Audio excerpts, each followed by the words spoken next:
Hello, this is Danny Tulkire-Hafen, Hi, and my name is Visions. and we are here bringing you amateur broadcasting of the live event in Los Angeles, California, of the Collegiate College Championship for League of Legends. And we hope to prove to ourselves and our fans that we can give you an entertaining and enlightening broadcast. But enough about us. Let's jump right into the games here. We have 4 amazing games coming up here over the whole weekend, starting off with Illinois versus Maryland. And I'm excited to jump right into it and see how this first match is going to end up going for us. As you can see by this bracket, we have only the last 8 teams. Oh, the game's already started. We should get into the picks and bans. Thank you for your patience, and we will get this up and going. So as you can see, we are watching it without noise at a live event and to be recorded and uploaded in 20 minutes after the game is over. So tell me, Visions, what are we going to see? We're actually on patch 8.9. What to expect, what not to expect? Right, so this is the patch right before the scuttle, so we don't have to worry about that. I think there's going to be a lot of jungle priority as well as a lot of mid priority that comes in between these two teams. There's a lot of very talented mid laners that come into this this actual championship, so I'm curious to see how they end up picking. There should be a lot of counter picks. So right off the bat, though, we're going to see the Graves ban come through, but we still have Kha'Zix, who's extremely strong up, and we also have Xin Zhao, who's extremely strong, that's still on the table. Yeah, this is one patch after MSI, for those who have watched that. It and the Demacia Cup have been the last 2 big events in League of Legends worldwide. But one of the fun things with these college teams is how they don't have to play to the meta of the best teams in the world, because they're not the best, but they are among the best, and they will show us what they have up their sleeves to win these games. Right. Yeah, absolutely. I mean, like when you talk about that, there's a lot more versatility that you can talk about for as far as champion pools. When you're at this level, you can see certain players pull out champions that may not be exactly the best for the meta, but it might be their best champion that they can pull out and effectively use and execute on the Rift and make sure that they can still secure those wins, or at least win favorable matchups that they're comfortable with. So I really hope Illinois up there. They're picking the Olaf, as I said it. He's considered one of the better picks against the Skarner, and with Trundle and Graves gone, the only other choice was Xin Zhao, and I'm not feeling Xin Zhao versus this Braum. Too much CC by that one champion already being brought to the table. Yeah, for sure. We look at this Olaf, we look at someone who can actually pressure Skarner a little bit early, potentially get into his jungle, potentially win the 1v1 duel, threaten him at least. So I do like the Olaf pick. Overall, I mean, like the Skarner is just so effective for locking down a target and forcing people to buy an item, forcing people to buy QSS. So, I mean, ultimately, a lot of CC already showing by Maryville, but a little bit of counterplay, at least with the Olaf pick, and then a strong top laner drafted by Illinois. So there's only 3 things I want to see played into that Orin. I want to see either the Shen, I want to see the Mundo, or I want to see the Vladimir. And Illinois cannot ban all 3, and so Maryville will have a chance to pick one of them. But I don't want them to pick that Vlad, and they did, and they go straight to benching the Kench. Yeah, getting rid of that Tom Kench, someone who can really be a safe pick for making sure that your ADC is always fine, getting him out of a sticky situation, also being a nuisance with the ult, having the global for as far as getting to mid lane, for as far as getting back to bot lane. It's definitely really effective for ganking, so I'm glad that they took that off the table. It could have been really a nightmare situation if you end up getting that Kench with the Kaisa and you end up snowballing. Singe is actually going to get taken away too, and that's just a pick that we've seen in solo queue rise quite a bit. Someone who actually can take over the game with some of the newer items. So I'm curious to see what they actually end up going with against this Horn. So that is an interesting story, but I want to switch to a noob. He's in big trouble already. There has been 4 support bans and 2 supports picked by Maryville already. He is getting pinched hard. And versus Ashe Braum, there is very few champions that can punish that lane, and very few that can survive the all-in of that lane. So Yeah. it's obvious to me that they are going to be hitting there as hard as they can. Ooh, the And Tarek. the Tarek pick. Yes. So that's extremely exciting. So a champion, I mean, that can really have some really good versatility in these fights. For as far as your shield, your heals, you have the ultimate that's super effective, especially for someone like Olaf when you're buffing him up and giving him shields and then ulting him and he's getting on the back line. That's going to be a big deal, and that's someone that's going to be a problem to deal with. And then we have the Malphite come through against the Ornn. I was not expecting that Malphite, but I'm still a Me little bit either. more excited about the Tarek. I said that very Absolutely. few can survive the all-in from Ashe and Braum level 6. Well, Tarek says no death for him and his partner, so we might be able to survive there, and with the Ornn's ultimate to delay a fight, I think Noob will always be able to get his skills down in time to let Korean Danny try to get the damage out. Absolutely. And when we actually kind of look at what Maryland has drafted, we look at a team that has a lot of engage. You have the Asher, the Braum, the Malphite ulti, the Skarner ulti, which is just plenty of CC. And then we have the Karma that's there to buff up the Ashe for putting out as much DPS as possible. So if Maryland ends up snowballing this game, we can see them drastically just take over the game with having their constant engage and just constantly getting on this backline in this Kesa, who doesn't necessarily have a lot of peel for herself. The only problem is Maryville has one damage source, Ashe. Correct. They got Braum. They got Malphite. They have a lot of tanks, but it is a Karma mid lane. And if the mid-jungle synergy of Illinois can devastate that Karma, cause the trouble needed, they might lose too much before their team fighting comp comes online, and let Illinois get that upset win. We are doing a best of 3 right now, so they can lose here and still go on through the bracket, but that first win to start the Sherman is so dang important. Yeah, that first win, I mean, it's super important to get under your belt because there's a lot of pressure on these guys, right? These guys aren't professional yet. They're trying to get their way to a professional team or even potentially to the challenger teams. But this is a lot of pressure on them. You know, this is something that they've worked really hard for, and to show up here and to make minimal mistakes and pull out the win is something that a lot of teams aren't going to do at this tournament. Only one team is going to end up winning it.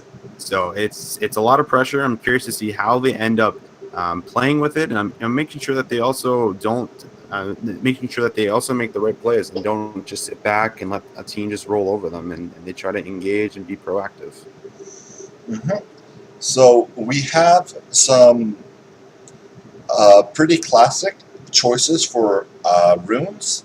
I'm seeing nothing out of the ordinary, but the summoner spells, I'm really appreciating the cleanse from Talia. Though it won't be the biggest help versus some skills like the suppression from Skarner, being able to cleanse that from the brush Ash Arrow will make all the difference in a late game fight. Yeah, absolutely. And as we talk about this early jungle pathing here, we're going to see both start at red, and Skarner's going to be making his way to the bot side. Now, how do you see these junglers playing out this early game? You know, how do you see them trying to get an early game lead? What do you see these teams doing to try and get early control? Well, with Potamus's passive on Ornn, he can stay in lane quite a long time, and I want to see them pressure that Malphite, get him farther behind, make it so he can't be the front line tank versus this mixed damage that University of Illinois is bringing. Whereas University of Maryville, they have, for the most part, one consistent damage source. So it's going to be easier for the tanks of Illinois to get the right resistances to win the fights. Absolutely. Yeah, that's a great point here. And, I mean, going forward, we're going to see probably a lot of pressure on this bot lane, I think, with a lot of setup. The Tarek, at least, was an excellent pick to make sure that they try and avoid that as much as possible if they do go for the all-in. But there's just a lot of engagement on both teams. And once we get to this team fight phase, it is going to be extremely hectic. There's just so many ultimates that are super effective. Olaf jumping and getting on the back line. If Olaf gets on the Ashe and they're forced to kite back, then as you said, they don't have the DPS to necessarily do. And actually, as we get into this, we might see a bit of a gank going on to Karma here. We might see the axe lands, just going to be a little bit of damage going through. I think Karma should be fine, should walk out, just going to get down to half health. That was very good from Project 1. I hope that they can come back and get a summoner next time. That way they can be freed up to get the Infernal Drake later on. Because technically Ashe and Braum and Karma, those three push their 2 lanes harder than the University of Illinois squad can. And that Infernal Drake will be massive for Maryville to make it so they can break through these tanks and keep that damage up. But I hope to talk about 2 things before the next fight happens, though I am all for fights. I get into them a lot in League myself. The good type, killing the enemy champion, not arguing with my teammates. But that is, do you see all these minion dematerializers? 5 of the 10 champions have taken that skill, though some have been using them too aggressively. The banner minions in this patch are still immune, completely immune to magic damage. That will make the University of Illinois have a lot of pressure if they decide to build one on Orin and Tarek, and only Prototype from Maryville will be able to stop them. The other thing that is important to take note of is there is only one situational dash from Maryville with Wes Braum with Stand Beside Me. The wall created from Talia will be extremely effective if used right to force out flashes that they don't want to use, making it so they can't get that flash suppression or that flash ultimate from Malphite. And I think it is in Illinois' hand to win this. Yeah, and we have a bit of a scrap here. Project 1 going extremely low, going to flash away. Not going to see the follow-up flash right there. So it looks like they're going to walk out just a flash. But here comes the Predator. Looks like he's going to be looking for a bit more. Should just get pushed out of his jungle, so everything should be okay. But the flash coming out of Project 1 there, getting a bit too aggressive. Well, you want that ward, and you don't want yours to die. It is gold, and it's important to the players. Oh, this is good, though. I can taste it. I haven't been this excited for a game for a while. Not since European finals, I think. I'm a little bit more passionate for that league than North America. Don't hurt me too much, people. I bleed and I don't like it. The NA flame rolling through. But as we see this, we're going to see level 5 for the Skarner now. Getting really close to that level 6 spike, and that's where we're going to see him potentially looking for that mid lane, because the cleanse will not be able to block that suppress, or even potentially looking for this bot lane, flash on the Kaisa, something along those lines. I really want to see him utilize the level 6, though, once he hits it, but we see an Infernal Drag getting started up here, and I'm not sure if Illinois is going to be able to take this for free or not, or sorry, if Maryland will be able to take this for free or not. It looks like it will. So they're going to contest. Sakoi just got a good back to get his mana back. He had no mana for ultimate, but he didn't teleport. That is... And we're going to see the smite come through right there for Skarner. Huge Ornn ulti is going to land, and that's going to be a flash out from Skarner. There's going to be the Braum there to secure it. Looks like he's going to be fine, but that is going to be the Infernal Drag going over to Illinois, I believe. I believe that went to Illinois. It hasn't popped up yet. But, the screen is showing going to Maryville. Yeah, it did go to Maryville, so it was smited away, so it came down to that 50-50, and the TP was also used there. And we're going to see the bit of a replay here as the TP comes through. They try to push him off it, but really nice smite, 50-50 coming through here, super close. And as you can see right there, ends up getting it. So really well played by them, flashes out, no one goes down, and we're going to be looking at a reset. I was going to say there was a mess up of communication because Malphite didn't TP in, but hey, the call was made by his team. They got the steal. They did it right. Congratulations. Let's see now if they can get to the power spikes they want and get the fights they want.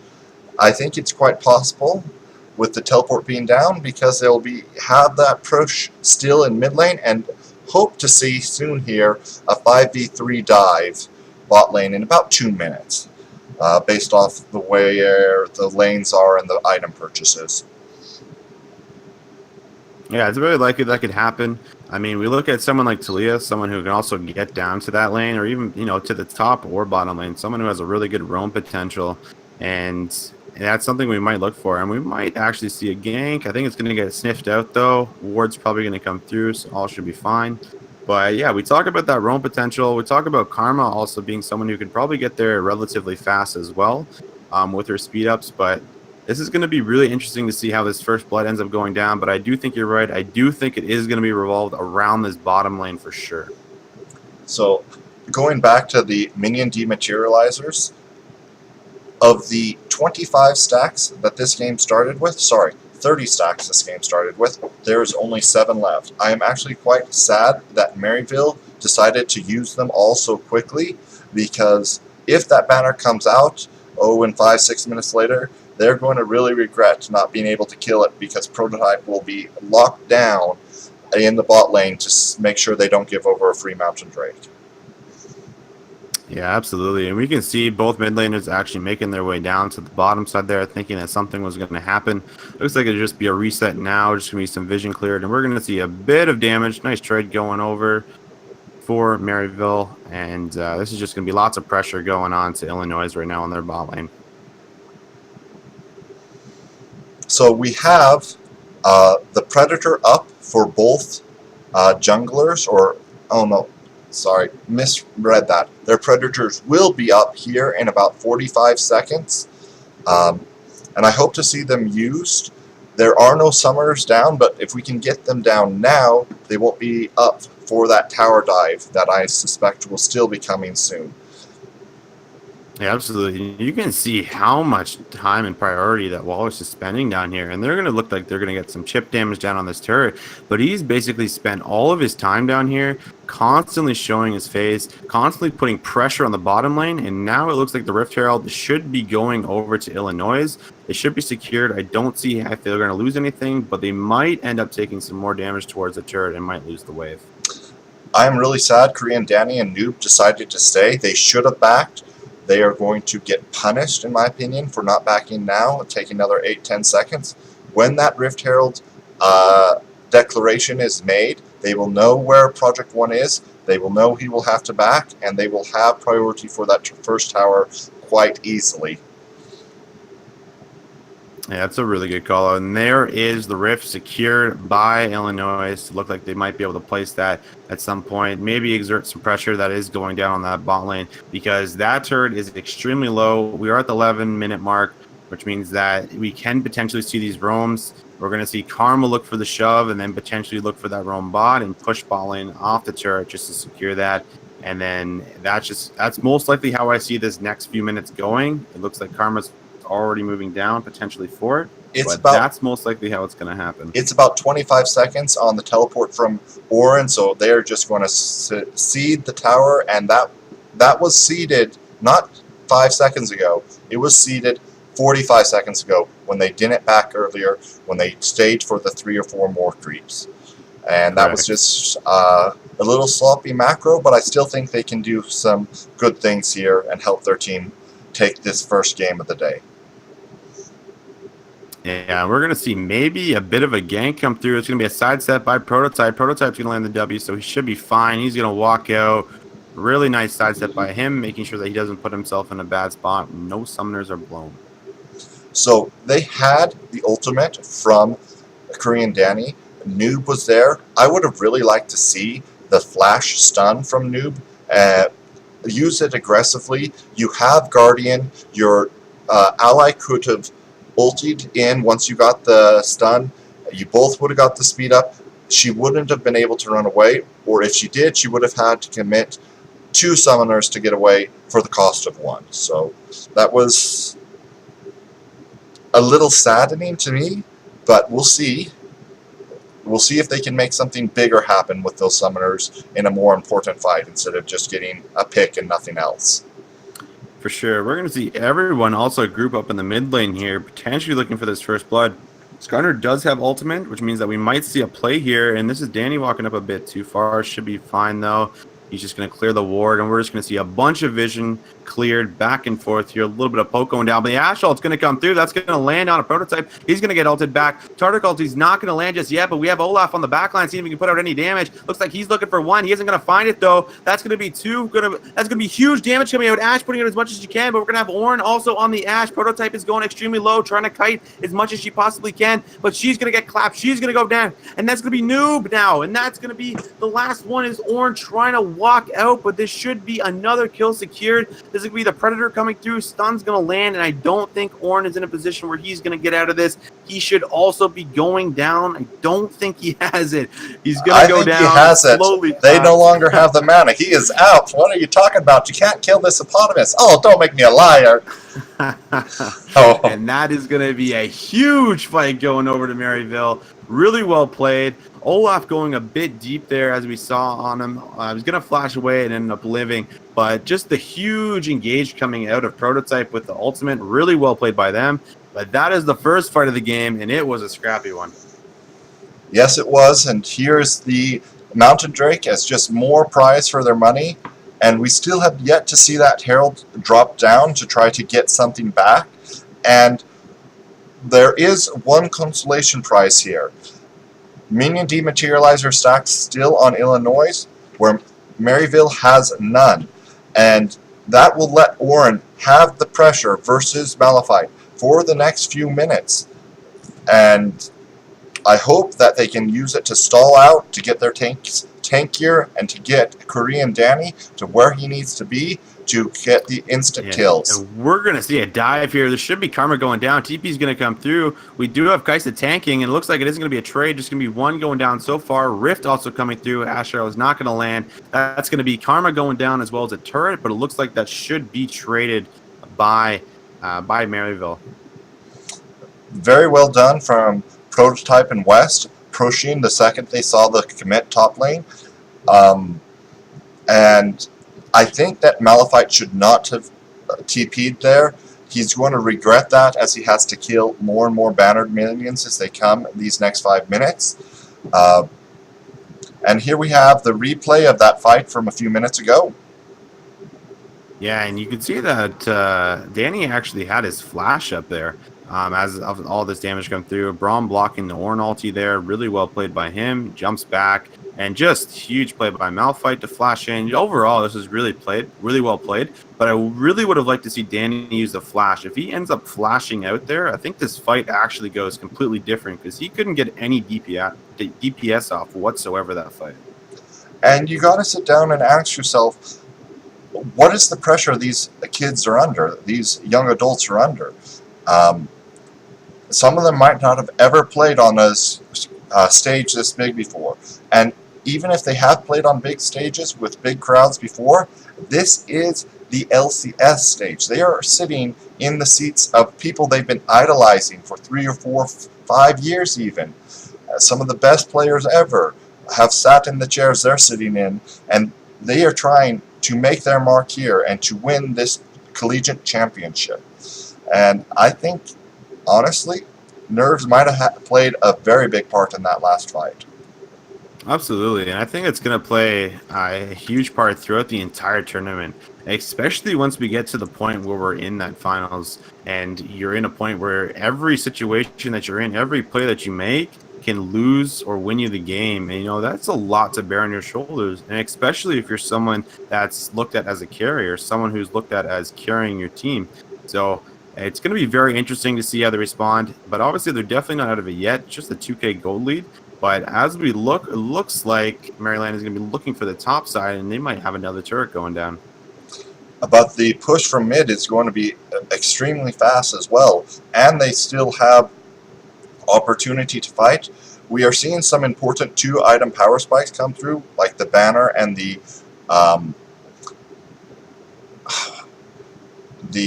Ardent's, the Abyssal Mass from Ornn, making him extremely tanky right now.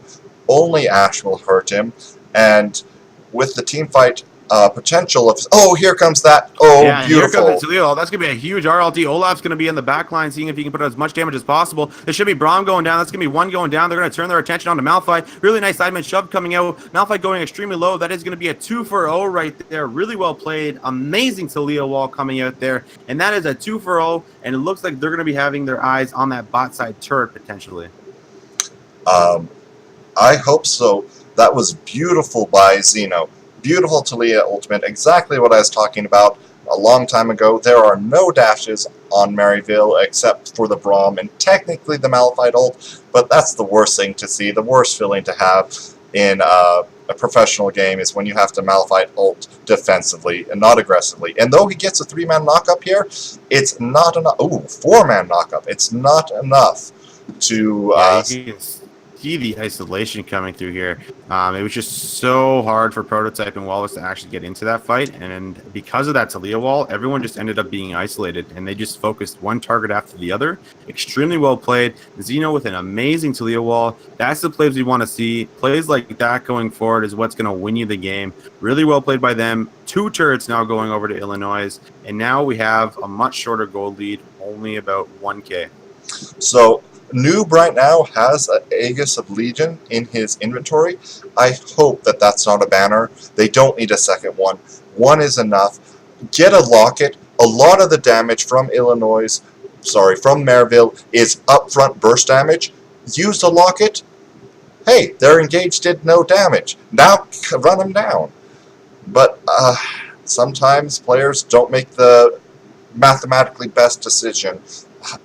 Hey, Freak talks about it all the time, how pros make the wrong mathematical decisions. You can go listen to some of his rants if you want to hear about that. Yeah, absolutely. I mean, we also got to think maybe they overvalue the actual banner of command. You know, it also comes down to how these teams have a read on the meta for sure. And actually, it looks like Danny's in maybe a tough spot. Didn't have the vision though, but that could have been a bad situation for him. Almost having to use a summoner there if they had vision. But yeah, you know, we talk about how these teams might have a bad read on the meta at the time, or maybe something's been working in scrims that doesn't end up working on stage. But it all comes down to your read. And now we also have a Cloud Dragon coming up, and this might be another 5v5. There are some beautiful TP wars for Topotamus in the back if you can get to them, or they might just go front face tank it and do the damage. Yeah, we're going to see the Talia wall coming out, so they have no choice but to go down. Looks like they're going to turn their attention onto the Dragon. Tarek ulti is going to come through. Looks like they just want to burst it. Malphite ulti is available. We're going to see it, though. 3-man Naki coming through. That's going to be one going down here. Looks like it should be one. Tarek ulti going to come through, and we're going to see lots of damage coming through. Lots of DPS. Prototype on the back line, putting out as much damage as he possibly can. This should be all of them maybe getting out here, but they want to keep on chasing. Flash forward by him, and that's going to be West going down next. Lots of damage. Prototype putting out as much as he can. He can't be stopped. Karma's shield coming through just to save him and keep him alive. And that's going to be the Cloud Dragon going over to Illinois, I believe. But it is going to be the fight going over to Maryville. That was so sad. Xeno running out of mana there at the end. He couldn't keep fighting. Danny was all alone, and he went down. It was a noble attempt, and it would have worked with just 100 more damage. And yeah, as you can see, they commit the Tarek ultimate here to secure the dragon, but right there, beautiful knockup, and it made this fight so difficult. Yeah, absolutely. And you also actually West holding on to his shield there. He could have pulled the shield up way earlier to start blocking damage by Xeno, as well as Kaisa, but he ends up holding it, waiting for the Ornn ulti, which was really well played by him. So West also having a huge impact on that fight, because that could have went completely different if that Ornn ulti lands on a 2 or 3 targets. You're correct. So we are at the 22-minute mark. Baron is a little bit easier to kill than it was back in MSI, but not as easy as it is on the current patch. And talking about the pressure these teams are under, first game here on the big stage, will they do the Baron dance right? Will they throw there? Could happen. And I want to see Illinois continue to peel for Danny. He is ripping through these tanks, and They just need to keep him alive. And once again, I hope that's a locket coming through. I can see what it appears to be Righteous Glory coming out for Project 1. That's a decent item, but maybe not the best, and he just did finish it. Yeah, now as we look about that, you talk about the Baron, we talk about this 23 mark. This has been a very scrappy game, plenty of 5v5. It seems like almost every fight so far has basically been a 5v5. And now that we have this Baron live on the map, there's going to be a lot of clearing vision and taking vision. So I'm curious to see who ends up pulling the trigger. Maybe someone gets caught out, ends up dying, and then it costs them the Baron. It's really going to come down to the junglers making sure that they don't get caught, that they stay alive. Olaf at least is in a situation where he can always pop his Ragnarok and just run out. Really good in case he gets in a sticky situation. But this is a situation where we're going to look at this Baron and how do both teams go about holding it, securing it, and then end up taking the Baron for themselves. So one thing that Maryville has done very, very well is getting the resources on Prototype. It is only a 2,500k gold lead. 80% of that is definitely in a Prototype's hand right now. He has a BF sword and a pickaxe over his lane opponent. 80 CS lead. Just as you say that, we actually have a bit of a fight breaking out here. We're going to see Olaf going on to Ash, seeing if Prototype can kite him out. That's going to be him going extremely low. Ragnarok's going to run out, though, so that should be Project 1 going down. But as we talk about that, Wes is going to be going down next. And this is going to be a 2-for-1 so far. Targalt is going to come through now. We're going to see the damage going on to Wallace. Wallace looks like he's going to try and run out, though. But it looks like he should go down next. That's going to be the stun coming through, and that's going to be a triple kill going over to Zeno, starting that fight off with the wall. Really well played by him. And we talk about Prototype going down, and once he goes down, they don't actually have the DPS to deal with the rest of the team. That was beautiful by Illinois. They first go in with Olaf, then they go in with the Ornn, and then finally Danny goes in and gets the kill when people are no longer expecting it, when they think he's safe. Very beautifully played. Not a strategy that normally works. Going in one at a time usually makes you lose, but they got that 80 carry, they got the damage dead, and they were able to win these fights with the heals and shields from Tariq and the damage from Zeno. Yeah, absolutely, and Zeno was actually late to that fight. Because of the Talia wall blocked him off from going forward, he actually had to wrap back around the turret just so he could get into the fight. So even though he was late, they still ended up winning it, and I think that actually came down to Project 1 putting so much damage onto Prototype. And now when Prototype does not have his summoners up, he's very vulnerable to this Olaf with Ragnarok jumping on him every time. And because of these Talia wall placements, it makes it very difficult for Maryville to actually set up and play around protecting their AD carry. Yes, and part of this trouble is they put too much emphasis on banners, I feel. With CKG getting that second banner and not getting an Ardent Sensor, they are missing out on a lot of shields and heals for Prototype to keep him alive. You can't CC lock Olaf, and that really hurts when you only have one damage source if you don't stop that tanky assassin going in. Yeah, exactly. It's just so hard to deal with, and because of these banners, I don't know if they're actually getting them placed on the side lanes or not, because these teams are so grouped up, and it just seems like neither team is worried about split pushing or really worried about side wave control right now. I'm not sure how they're placing their banners amongst the map, but I would really like to see them start placing them in the side waves. And looks like we do have another Infernal Drag sparking up here. And that's going to be the engage right there. That's going to be the ult landed on. Looks like they're going to try and burst the Dragon, though. This is Walrus stuck in the pit all by himself. Smite's going to come through. That's going to go over to Illinois. And this is going to be the wall separating both teams right now. The engage coming from Malphite. That's going to be a huge 3-man knock-up. And this should be one going down. Prototype putting out as much damage as possible. That's going to be one. Ornn trying to walk out now. Zeno really low. He might go down next. Hugh's going to land on him, so he's going to get slowed. But now we have the Kaisa coming through in the back line. Huge damage coming through. There's going to be Karma maybe going down next. Walrus now going down. This is going to be a 4v2. This is all up to the Karma, but she's going down now. Doesn't have the damage to go through. An amazing fight coming through. Unbelievable. Wow. Kaisa doing Kaisa things, but not every Kaisa does it that beautifully. Very well held. Waiting for the cooldowns to come back for our Topotamus. He goes in. Prototype has to back up. Everybody else has stopped peeling and chased too far. And what do they get? They get the team fight, and hopefully they get this Baron. They should.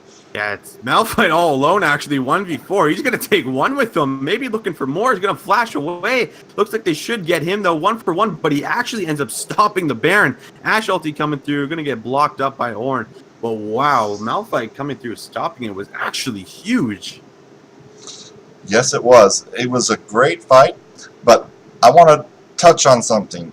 Noob needs to buy himself a aim change, spend those league points, because he did go, in fact, get that locket. He has my approval, and please become a pro. Thank you so much for buying that. And this fight was absolutely amazing. My heart is beating right now. This was unbelievable. Braum Shield wasn't up to block the Ornn ulti. Smite came through for Illinois, and then we see the Malphite engage. And at this point, we think, wow, Maryville is going to take over this fight. Braum is blocking all the damage. They're cutting back. They're focusing. But then we see the Kaisa play come through. And this is where everything changes. Just unbelievable play. Just putting out so much damage. And once Ashe goes down, they just can't do anything. They've drafted a composition that is, I want my ADC to carry this fight and do everything she can to put out all the damage. But if she goes down, we basically lose the fight. And that's just what we've seen over and over again. Yep. Karma built too much damage and too much Banner of Command and isn't protecting the 3k gold lead from AD carry to AD carry, or at least that was what it was before that last fight. Now it's a little bit more even. Now the fights are a little bit more scary, but Prototype has finished Affinity Edge now and has 70% crit rate. She will wreck. Just as you say that here, we do actually have a fight breaking here. That's going to be the Seidman shove landing onto Skarner. Walrus is probably going to go down next. Tark ulti coming through. They can't put out any damage. Just a simple 1-for-0. That's the jungler down. They might have their eyes on the Baron now. Yep, that would be a reasonable call.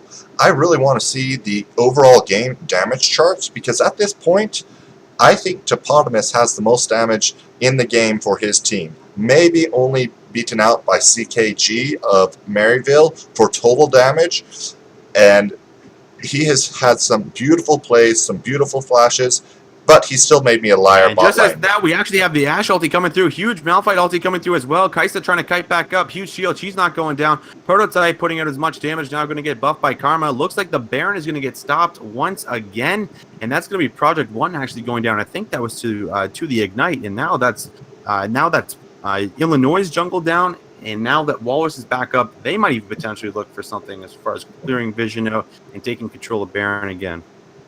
Yep, it was a very good fight. Some key moments was the shield that Danny gave himself with his ultimate, and also West getting that Ignite to secure the kill in the end was helpful for this to not be more than just a lost team fight. Yeah, but as that fight actually also went through, Prototype did have to blow his flash, which means that the next fight that we're going to see, and I can promise you it's probably not going to be very long, the next fight we're going to see, Ashe does not have the flash, which means that they have to be really aware of that, and I think that the Malphite ulti has to be used really efficiently. If he dives and goes too far, then you know that the Olaf is going to Ragnarok and go for your ADC. And that's something you have to be really aware of, and I think it's going to come down to really kiting back, peeling back as much as you can, and just trying to burst the Olaf if you can. But because of that Tarek ulti, it makes it that much more difficult. So this game isn't over yet, far from, and we are seeing some really competitive, really tenacious attitudes from these players. But I want to look at the draft of Maryville real quick. Are they trying to save secrets and not show them yet because they were going up against the 8th seed? Their West has 6 deaths. He does not seem to be performing as well as Noob is on this Tarek, and he was the 6th support champion available with all those bans and picks already done. So maybe that's something they need to change up if they end up losing this game. Not try to force Noob down so far, or West needs to pick up his game and do better with that first rotation Braum. Yeah, that's a great point. I mean, we look at how many support bans really came through. They really tried to pinch Noob, and I think that this target pick is working really well. Talia is just going to come through there, but they're going to walk out, so everything is fine. But you got to think, yeah, is Braum? They put a lot of priority on Braum, and it doesn't look like it's working as of right now. But as we speak of that, we're actually going to have the Ashe ulti come through. This is going to be the Orange ulti, also going to be blocked right there by Braum. And we're going to have to see a bit of a fight here. Prototype does not have Flash. We're going to see if they can get on him. But here comes the Flash on a Prototype. Prototype going extremely low. But here's Kaisa now. Got the Tarek ulti now. They can't do any damage to her. She's going to flash out. Wallace going down here. Looking for West now. This will be the third kill. If they kill him, they might potentially look for a tower or might be looking for Baron, but looks like West might be able to get out. Not just yet. Mischief not going to land. This is going to be Braum going down now. That's a 3-for-0. Really well played by them. Maybe even looking for more potentially. And now it looks like Baron might be secured here by Illinois finally, as it's going to get started up for the third time. I don't think it's going to happen. Malphite's ult is on too low of a cooldown. He has too much CDR. They're just going to go back, play it safe, and try to make the next fight even cleaner. And we're going to see the replay here. Just constant 5v5s. This has got to be the best game I think I've ever casted. But constant 5v5s, you're going to see the Ornn ulti blocked by Braum. Everything was really calm. In the corner, it's covered by my face. I'm sorry. There is a fight going down. Ashe arrow just hit. And will they get the Baron? Yes, they did. Good secure by Project One.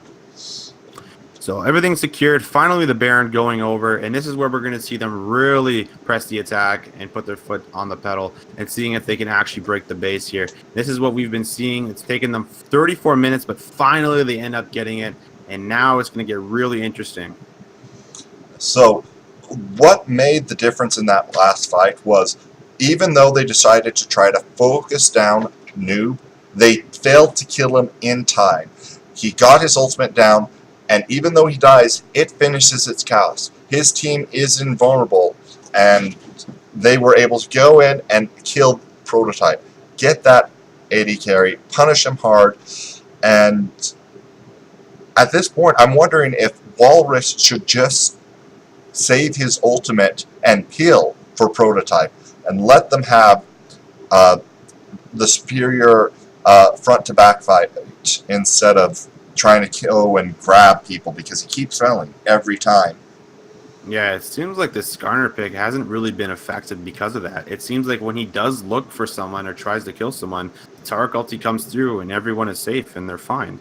So I mean, like, I think that's a good idea. You have to protect Prototype at this point in the game. I don't see another win condition. He's the only one that's going to put out enough damage. Karma has a bit of poke damage, but just not enough DPS to burn to the front line.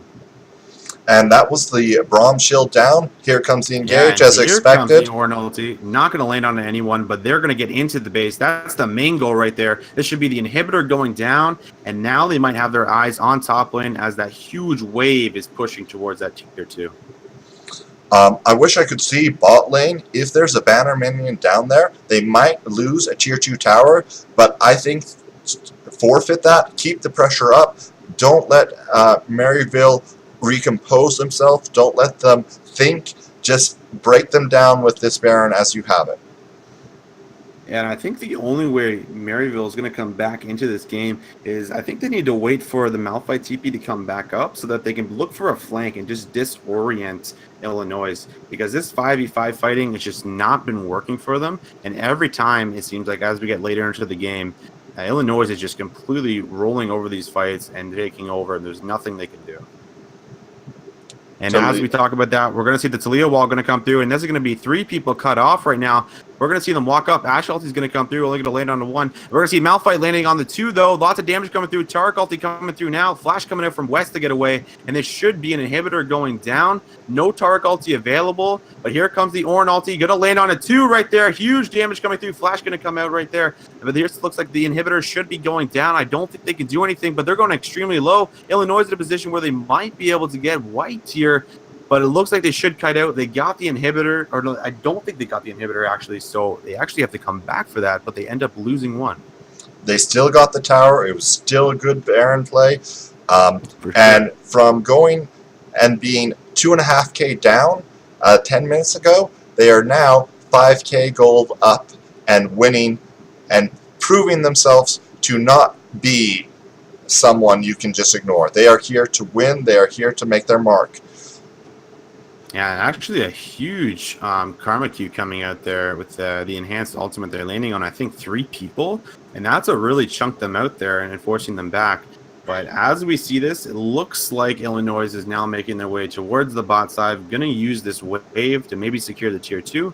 Baron no longer available, and now we actually have the next dragon that will be coming up, will be the Elder Dragon, and we don't have a time on that yet, but that definitely will be the next big objective that both teams are going to be fighting over. And there have been 5 dragons taken already. There's been a fight at every one. There has been entertainment, slaughter, and a few bugs to eat. And this Elder Drake, I think Illinois can probably take it for free with the pressure being caused by their banner minions, by the inhibitors being down, and just by the tempo they have in every lane and in every fight. Beautiful Talia Wall. If Zeno really nice Talia Wall. If she gets this next fight, it is not next fight, next game. That is a mistake by Maryville's coaching staff. Do not let Zeno get this again. Maryville is having too much trouble playing against that ultimate. Yeah, it seems like Zeno has just had these amazing, well-placed ultimates, and now it looks like they might be able to slowly chip this down. Maybe a play, actually. Ultimate's going to come through. It's going to land on a 3 right there. Huge damage coming through. Targ ulti coming through now to put out damage. Wallace might be going down. Huge 4-man Orn ulti. Kaisa's now on the back line, putting out as much damage as she can. This looks like it's going to be an ace. That's going to be 4 going down now. Last one is going to be Karma, and just like that, that is going to be 4 going down. And now this is going to be game 1 going over to Illinois after an amazing team fight, and it came down to the Tarek. Maybe to the Tarek, but I think it was the whole team. Topotamus played out of his mind. Danny was able to make so many good plays because of his front line. Olaf was always making Ash sweat and not be able to shoot. It was beautiful team play from Illinois. First win of the this end game bracket. They take out the champions from last year in this first game. Let's see them do it again. Get a clean 2-0. Go into the rest of this tournament with that confidence. I hope so greatly. But on the other hand, Maryville coming back, showing that they have other things in their picks. They weren't giving it all that first game in their pick bands. That's another possibility, and we will see what happens very soon. Yeah, absolutely. And as we go over some of these replays, I think that every time it looks like they got them by their throats, the Malphite ulti comes through. It looks so good for them. And then as soon as this Tarek ulti comes through, you can see also an amazing Ornn ulti. Kaisa's on the back line doing Kaisa things, putting out just unbelievable damage. It really just came down to execution. And I think ultimately every time that they looked for an engage, it just, the Tarek ulti stops them from doing everything. The fight turns, and then every time they flip it and then end up taking 2 or 3. In that case, they end up taking 4, and then they end up securing the win. So that was an absolutely amazing game. I think almost every fight we saw was basically a 5v5. I'm pretty sure, I'm not 100%, but I think almost everyone was a 5v5. It was an amazing game to cast, and it was an amazing game 1. Thank you for watching. We'll get the next game up as soon as possible and broadcasting it, recording it live to be posted 20 minutes after it's ended, because that's how long it takes my internet to get it buffered up. Thank you so very much, everybody. Oh, I didn't mean to hit pause there. I meant to hit minimize. And goodbye.